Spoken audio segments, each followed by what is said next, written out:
नमस्कार दोस्तों। मेरा नाम शरद है। मैं आपको ऐसी कहानियां सुनाता हूं जिनमें रहस्य है, डर है और कभी-कभी ऐसी सच्चाइयां भी छिपी होती हैं जिन्हें लोग आज तक समझ नहीं पाए। धीमी रहस्यमय आवाज, लेकिन आज की कहानी शुरू करने से पहले मैं आपसे कुछ सवाल पूछना चाहता हूं। क्या आपने कभी ऐसी जगह के बारे में सुना है जहां लोग जाते तो हैं लेकिन वापस कभी नहीं आते? क्या आपने कभी सोचा है कि अगर किसी पुराने किले में आज भी किसी आत्मा का साया भटकता हो तो वहां जाने वाले लोगों का क्या होता होगा?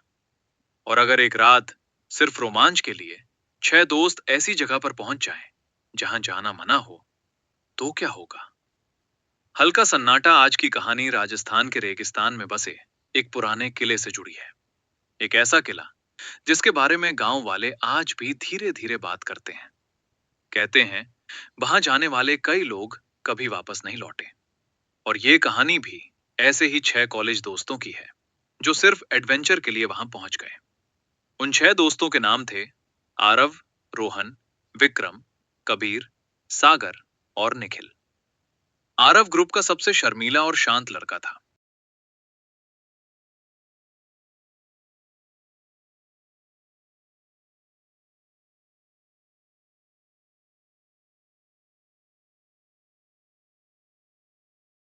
उसे डरावनी कहानियां सुनना अच्छा लगता था, लेकिन असली डर से वो हमेशा दूर रहना चाहता था। रोहन बहुत समझदार और संतुलित स्वभाव का था। अगर ग्रुप में कोई मुश्किल आती तो वही सबसे पहले समाधान ढूंढने की कोशिश करता। विक्रम, उत्साहित विक्रम को खतरे से खेलना पसंद था। नई और डरावनी जगहों पर जाना उसे सबसे ज्यादा रोमांचक लगता था। कबीर भी लगभग विक्रम जैसा ही था।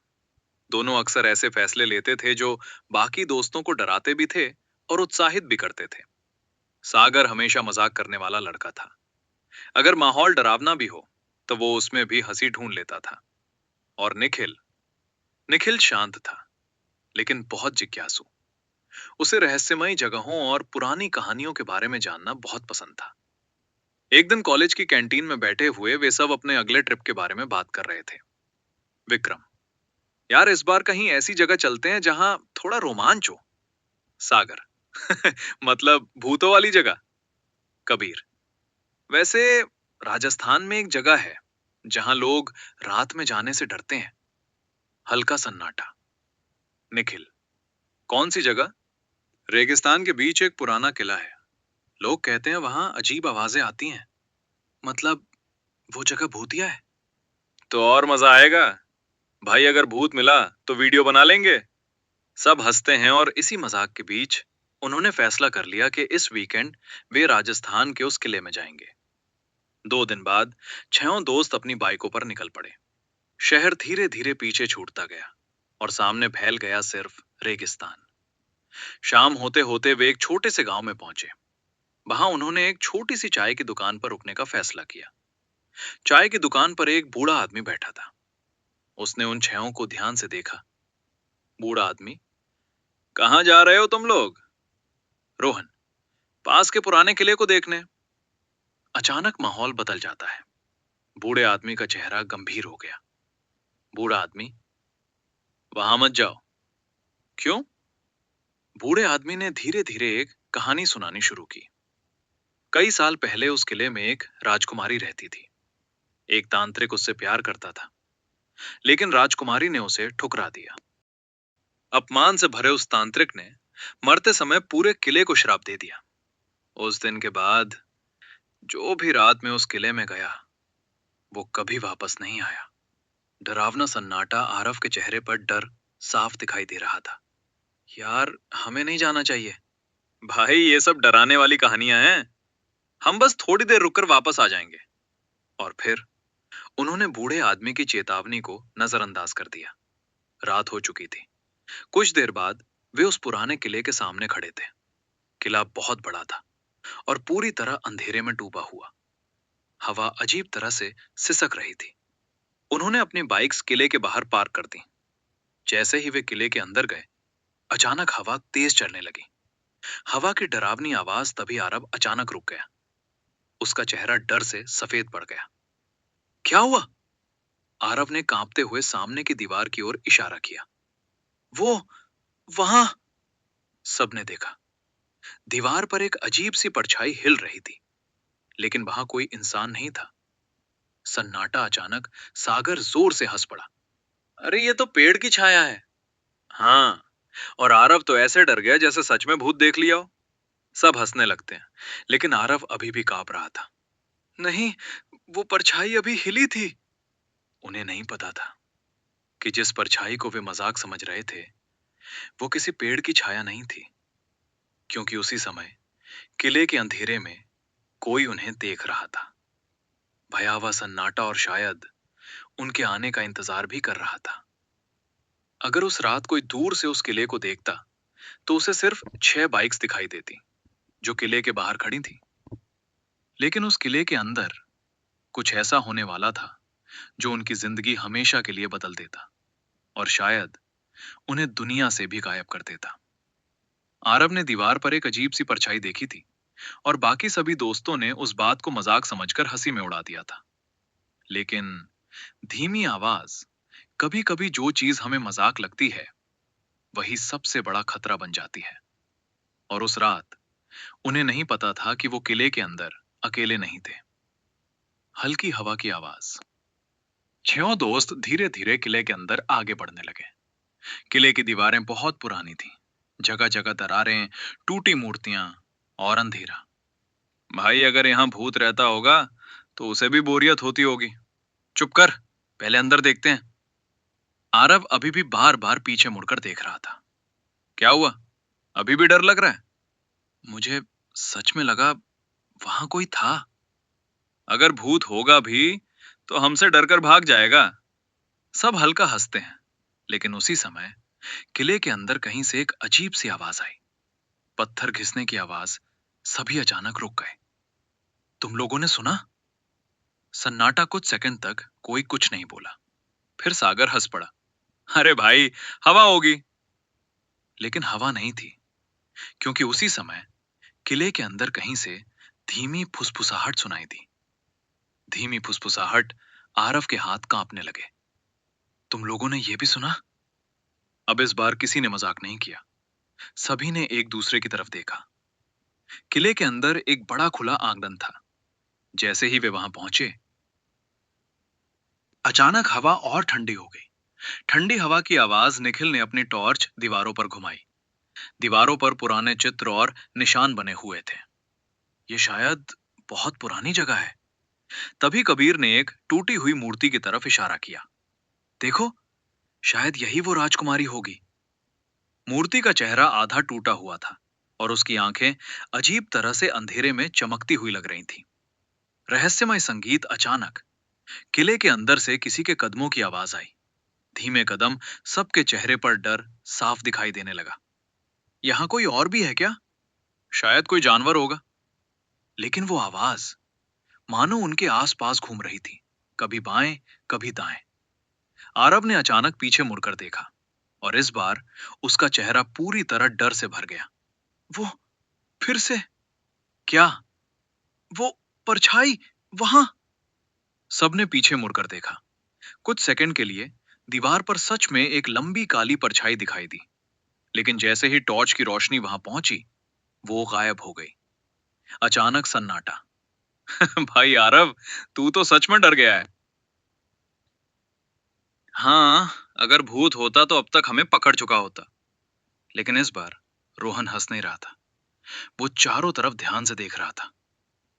मुझे ये जगह ठीक नहीं लग रही। हमें वापस चलना चाहिए।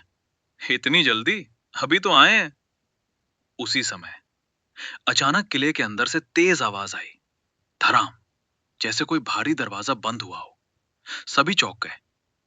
ये आवाज कहां से आई? अंदर से। कुछ पल तक सब चुप रहे। फिर विक्रम मुस्कुराया। चलो देखते हैं। आरव ने उसका हाथ पकड़ लिया। नहीं, मत जाओ। डर मत, हम सब साथ हैं। वे सभी आवाज की दिशा में आगे बढ़ने लगे। लेकिन किले के अंदर रास्ते बहुत उलझे हुए थे। कभी तंग गलियारे, कभी टूटी सीढ़ियां। कुछ देर बाद उन्हें एहसास हुआ कि वे रास्ता भूल चुके हैं। भाई, हम जिस रास्ते से आए थे वो कहाँ गया? मुझे भी नहीं दिख रहा। अचानक हवा बहुत तेज चलने लगी। तेज हवा टॉर्च की रोशनी बार बार झिलमिलाने लगी और उसी पल उन्हें ऐसा लगा जैसे किसी ने दूर से हंसा हो। डरावनी हंसी आरव लगभग चिल्ला पड़ा, तुम लोगों ने सुना? इस बार कोई भी हंसा नहीं। सभी के चेहरों पर डर साफ दिखाई दे रहा था। अचानक निखिल चिल्लाया, विक्रम कहाँ है? सबने चारों तरफ देखा। विक्रम, जो अभी कुछ सेकंड पहले उनके साथ था, अब वहां नहीं था। भयावह सन्नाटा। विक्रम! उसने जोर से आवाज लगाई, लेकिन जवाब में सिर्फ किले की दीवारों से गूंज वापस आई। शायद वो आगे चला गया होगा, या वो अपनी बात पूरी नहीं कर पाया, क्योंकि उसी समय किले के अंधेरे गलियारे से एक बहुत ही धीमी आवाज आई, जैसे कोई फुसफुसा रहा हो। फुसफुसाहट और वो आवाज मानो विक्रम की थी। आवाज, दोस्तों इधर आओ। सभी के शरीर में सिहरन दौड़ गई। अब तक उन 6 दोस्तों को समझ में आ चुका था कि वो जिस किले में आए हैं, वो सिर्फ एक पुरानी इमारत नहीं है। वो जगह कुछ और ही थी, कुछ ऐसा जो अंधेरे में छिपकर उनका इंतजार कर रहा था। और अब उनका पहला दोस्त उनसे अलग हो चुका था, लेकिन असली डर अभी बाकी था। अंधेरे गलियारे से एक आवाज आई थी, जो बिल्कुल विक्रम जैसी लग रही थी। लेकिन सवाल यह था, अगर विक्रम उनके साथ नहीं था, तो फिर अंधेरे में उन्हें कौन बुला रहा था? धीमी रहस्यमय धुन उस रात किले के अंदर जो हुआ, उसके बाद उन 6 दोस्तों में से कोई भी कभी वापस नहीं लौटा। अंधेरे गलियारे में खड़े पांचों दोस्त एक दूसरे को डर के साथ देख रहे थे। कबीर, विक्रम, ये मजाक अच्छा नहीं है, बाहर आ। लेकिन जवाब में फिर वही फुसफुसाती आवाज आई। फुसफुसाहट, कबीर, यहां आओ। सभी के शरीर में सिहरन दौड़ गई। आरव, ये विक्रम नहीं है। रोहन, शांत रहो, शायद वो आगे चला गया होगा। लेकिन तभी किले के अंदर से धीमी हंसी गूंजने लगी। डरावनी हंसी। अब सागर का मजाक भी गायब हो चुका था। सागर, मुझे लगता है हमें वापस चलना चाहिए, अभी। सबने सिर हिलाया। वे मुड़कर उसी रास्ते से बाहर जाने लगे। लेकिन कुछ कदम चलते ही वे अचानक रुक गए, क्योंकि जिस रास्ते से वे आए थे, वो रास्ता गायब हो चुका था। भयावह सन्नाटा। ये कैसे हो सकता है? रोहन, हम यहीं से आए थे। आरव की सांसें तेज हो गईं। ये जगह हमें बाहर नहीं जाने दे रही। अचानक किले के अंदर से तेज कदमों की आवाज आई। दौड़ते कदम सब डरकर पीछे मुड़े, लेकिन वहां कोई नहीं था। फिर अचानक कबीर चिल्लाया, विक्रम! सबने देखा, कुछ सेकंड के लिए अंधेरे में एक लंबी काली आकृति दिखाई दी, लेकिन अगले ही पल वो गायब हो गई। डर अब धीरे धीरे बढ़ता जा रहा था। सब लोग साथ रहो, कोई अलग मत होना। लेकिन शायद अब बहुत देर हो चुकी थी। अचानक सागर को लगा किसी ने उसका कंधा पकड़ लिया। वो जोर से चिल्लाया, कौन है? सबने उसकी तरफ देखा, लेकिन उसके पीछे कोई नहीं था। सन्नाटा। और तभी किले के अंदर से एक बहुत ही डरावनी महिला की आवाज गूंजी। गूंजती आवाज, तुम यहां क्यों आए हो? सभी के पैरों तले जमीन खिसक गई। आरव लगभग रोने लगा। मैंने कहा था, हमें यहां नहीं आना चाहिए था। अचानक हवा बहुत तेज चलने लगी। तेज हवा टॉर्च की रोशनी बार बार बंद होने लगी। अंधेरे में उन्हें लगा जैसे कई परछाइयां उनके आसपास घूम रही हों। और फिर अचानक निखिल गायब हो गया। निखिल? कोई जवाब नहीं। अब 5 में से 4 दोस्त ही बचे थे। डर अब आतंक में बदल चुका था। वे भागने लगे, किले के अलग अलग गलियारों में। और उसी भाग दौड़ में वे एक दूसरे से अलग हो गए। कबीर एक तरफ चला गया, सागर दूसरी तरफ। आरव और रोहन अलग दिशा में भागे। लेकिन उस किले के अंदर हर रास्ता मानो उन्हें अंधेरे में खींच रहा था। डरावनी गूंज। कबीर ने अचानक पीछे मुड़कर देखा। उसके पीछे एक लंबी काली आकृति खड़ी थी। उसकी आंखें लाल चमक रही थी। कबीर चीख पड़ा और उसकी चीख पूरे किले में गूंज गई। फिर सब कुछ शांत हो गया। उधर आरव और रोहन भी भागते भागते एक टूटे कमरे में पहुंच गए। आरव कांप रहा था। रोहन, हमें यहां से निकलना होगा। लेकिन उसी समय कमरे का दरवाजा अपने आप बंद हो गया। धराम दोनों चौंक गए।